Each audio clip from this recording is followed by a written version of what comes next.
Why one simple morning action is holding your life back. There's a quiet reason why so many people feel like they're always pushing, always trying, always busy, but never really moving forward.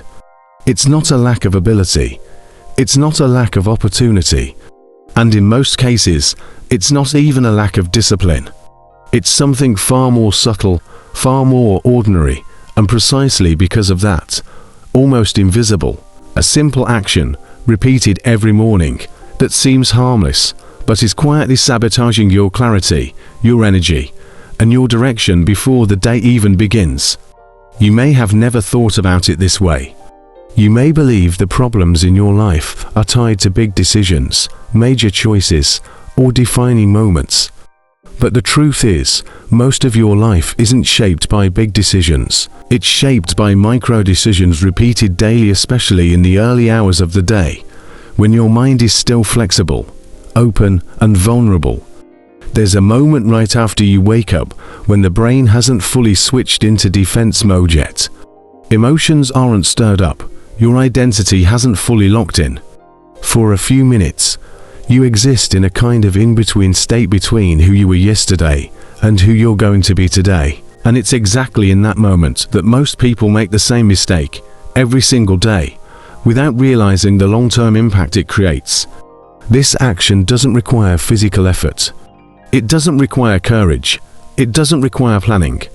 In fact, it's automatic, comfortable, familiar. And that's exactly why it's so dangerous. Most people wake up and, before they're even fully present in their own body, they hand their mind over to something external, a stimulus, a screen, a demand, a comparison, a worrying that didn't even need to exist yet. Within seconds, their internal state is hijacked. Their mind no longer belongs to them. It's been pulled outward into the world, into problems, into other people's expectations, and when that happens, something closes. Not dramatically, not with immediate pain, but with a silent loss of direction, because when you start the day reacting, you spend the rest of the day trying to recover something you lost early on, internal control. Here's the truth almost no one wants to hear. It's not what happens to you during the day that's holding your life back. It's how you start the day. When you begin the morning in a reactive state, you train your mind to respond instead of choose. You enter survival mode before there's even a real threat. And the mind in survival mode doesn't create, doesn't expand, doesn't take risks. It only maintains. You might be wondering how something so simple can have such a massive impact, but be honest with yourself. How many important decisions do you make when you're already mentally drained? How many choices do you make when you're emotionally loaded? How often do you react instead of act? That doesn't start in the afternoon.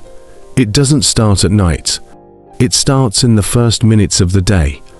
There's a fundamental difference between people who move forward and people who are just busy.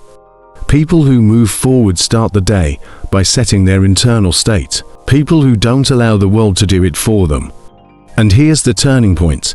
The morning action that's holding you back isn't something you do. It's something you allow. You allow the world into your mind before you enter yourself.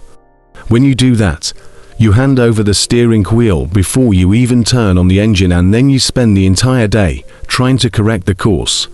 Over time, this creates a constant feeling of being behind, always catching up, always responding, always putting out fires.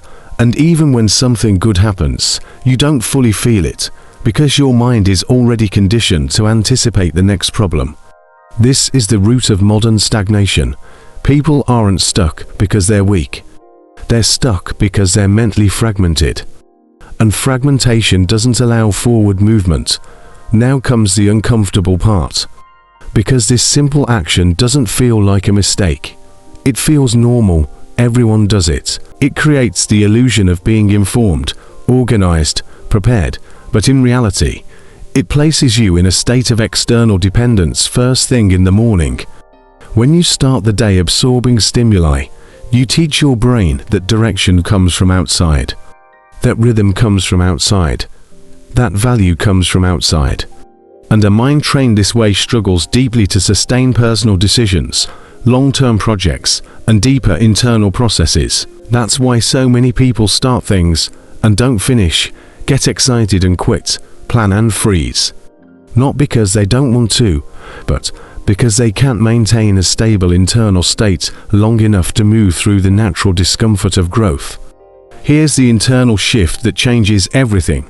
Before you change your routine, your habits, or your goals, you must change the very first mental state of your day. As long as you keep starting your day in reaction mode, your life will continue to move forward only by accident when it moves at all.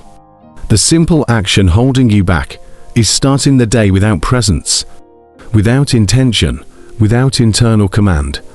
And the opposite of that isn't productivity, it's awareness. When you begin the day by creating just a few minutes of internal silence, something powerful happens.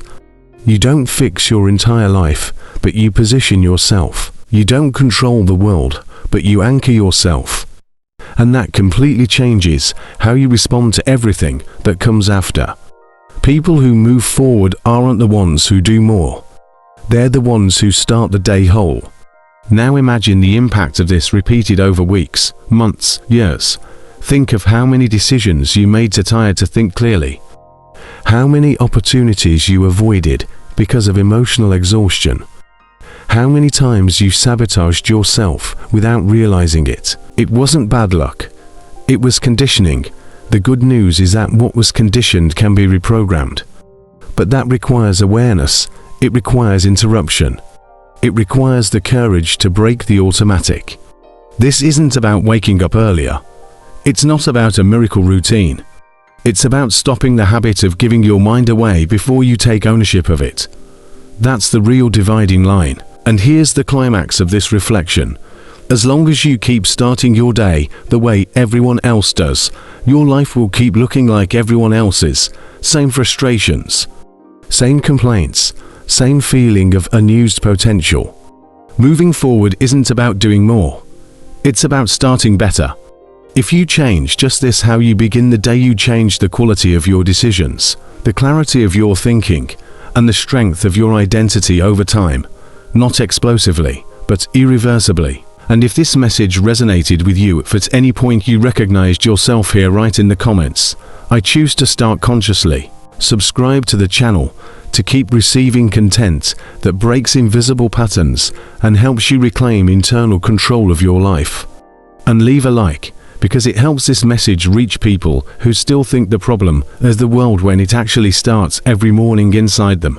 You don't need to change everything, but you do need to change how you begin.